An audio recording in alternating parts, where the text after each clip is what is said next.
Kumpiyansa ang Davao City Police Office nga mailhan ra gihapon ang mga sospek nga mo'y mastermind sa naitabong pagpanglungkab ug pagpanulis sa duha ka establishmento sa Davao City.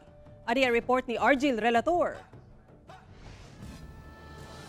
Duha ka mga dagkong insidente sa pagpanglungkab ug pagpanulis og establishmento sa Davao City nga pulos nahitabo sa area sa Talomo Police ning Bagkulang ang padayong ginaimbestigahan sa Davao City Police Office.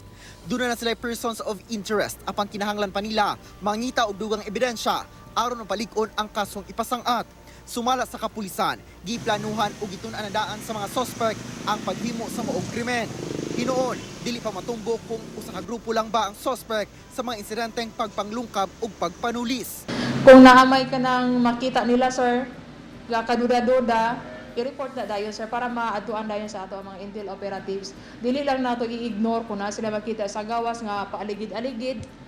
Dili lang nato na i-ignore kay basig nananay plano sa isa ka establishment gid, sir.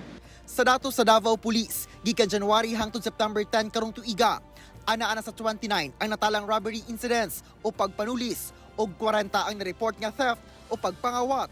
Sa maong ihap, 28 ka kaso sa pagpanulis, samtang 100% na sa kasong pagpangawat ang napasakaan na og kaso ang mga suspect.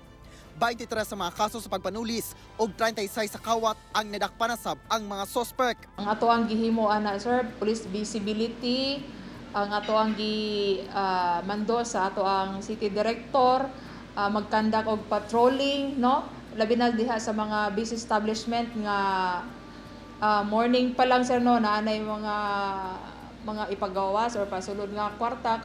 Gipaniguro sa DCPO ang pagpakusugsab sa intelligence monitoring aron dili na malutsan sa mga kawatan ug tulisan.